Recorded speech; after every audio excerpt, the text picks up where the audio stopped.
এইকেইদিন ছচিয়েল মিডিয়াত খুব ট্ৰেণ্ডিঙত থকা ভিডিঅ' হ'ল আপোনাৰ এই বেবীকেইটা যে খুব কিউট কিউট যে লগা কিবা কৰি থকা হাঁহি থকা কথা পাতি থকা এই বেবীকেইটানো কেনেকৈ ভিডিঅ' আপোনালোকে ক্ৰিয়েট কৰিব পাৰে তাৰ বিষয়ে আপোনালোকক আজি জনাম। আপোনালোকে মোবাইলৰ স্ক্ৰীণত চাই যাব কেনেকৈ বনাব পাৰি বেবীকেইটা খুব সহজে আপোনালোকে চাবচোন। আপোনালোকে প্লে ষ্টৰত গৈ পেলাই আপোনালোকে ChatGPT বুলি আপোনালোকে টাইপ কৰিব। তাৰপিছত আপোনালোকে এনেকৈ এটা এপ পাব। এপটো আপোনালোকে চাইন আপ কৰি লগ ইন কৰি ল'ব। যিহেতু মই চাইন আপ কৰি লগ ইন কৰি থোৱা আছে। ইয়াৰ পাছতে আপোনালোকে ক্ৰিয়েটৰ ইমেজ বুলি দেখিছে, আপোনালোকে ক্ৰিয়েটৰ ইমেজ বুলি তাতে আপোনালোকে ক্লিক কৰিব। ক্লিক কৰাৰ পিছত আপোনালোকে তাৰ তলত যিটো ফাইল আছে ফাইলত গৈ আপোনালোকে ফটো আপোনালোকে যি চিলেক্ট কৰি থৈছিলে, যি পডকাষ্টৰ ফটো আপোনালোকে চিলেক্ট কৰি থৈছিলে এই ফটো বনাব লাগিব। যিহেতু আপোনালোকৰ বেবীৰ কাৰণে সেই বেবীৰ কাৰণে ফটোখন আপোনালোকে মই ধৰক চকুৱালী ফটো বনাই থোৱা আছে। চকুৱালী ফটো মই বেবী হিচাপে ক্ৰিয়েট কৰিব বিচাৰোঁ। তাৰ বাবে আপোনালোকে এই লিখি দিব লাগিব দুটামান শব্দ, যিটো মই শব্দ আপোনালোকক লিখি দিছোঁ। আপোনালোকে স্ক্ৰীনশ্বট লৈ ল'ব তাৰ। ইয়াৰ পিছত আপোনালোকৰ ফটোখন ক্ৰিয়েট হ'ব। ক্ৰিয়েট হওঁতে অলপ সময় লাগে, যিহেতু আপোনালোকে AI চিষ্টেম টাইম লাগে এখন ফটো বেবীলৈ ক্ৰিয়েট কৰিবলৈ। দেখিলে মোৰ ক্ৰিয়েট হৈ গ'ল ইতিমধ্যে ফটোখন। ক্ৰিয়েট হৈ যোৱাৰ পিছত আপোনালোকে ফটোখনত ক্লিক কৰিব। ক্লিক কৰিয়ে আপোনালোকে ফটোখন ছেভ কৰিব লাগিব গেলেৰীলৈ।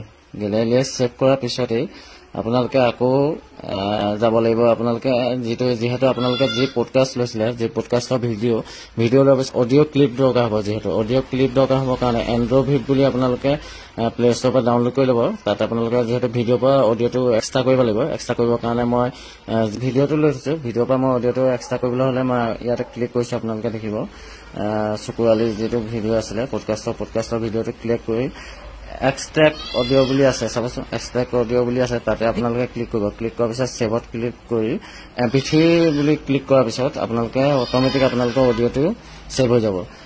আপোনালোকে কমবাজলৈ আহি পেলাই hedera.com বুলি আছে, তাতে আপোনালোকে টাইপ কৰি পেলাই আপোনালোকে লগ ইন টাইপ কৰিব লাগিব। hedera.com টাইপ হৈ আছে।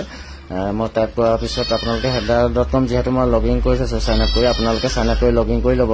লগ ইন কৰাৰ পিছত এনেকৈ আপোনালোকে ইণ্টাৰফেচ খোল খাব। মই যিহেতু ইমেইল দি পেলাই মই লগ ইন কৰিলোঁ। লগ ইন কৰাৰ পিছত আপোনালোকে ভিডিঅ'টো ক্ৰিয়েট কৰিবলৈ হ'লে যি আপোনালোকে ফটোখন লৈছিলে আপোনালোকে যি পডকাষ্টৰ তাতে এটা কেৰেক্টাৰ বুলি আছে, কেৰেক্টাৰ আইকনত ক্লিক কৰি যি ফটো বনাই লৈছিলে সেই ফটোখন আপোনালোকে তাতে ক্লিক কৰি পেলাই দি দিব লাগিব। ইয়াৰ পিছতে আপোনালোকে অডিঅ' যিটো স্ক্ৰিপ্ট বুলি আছে অডিঅ' স্ক্ৰিপ্ট তাতে ক্লিক কৰিব। ক্লিক কৰাৰ পিছত যি আপোনালোকে পডকাষ্টৰ ভিডিঅ'ৰ পৰা অডিঅ'টো এক্সট্ৰা কৰি লৈছিলে সেই অডিঅ'টো ইয়াতে ক্লিক কৰি দি দিব। দিয়াৰ পিছত আপোনালোকে এড টু ভিডিঅ' বুলি দিব।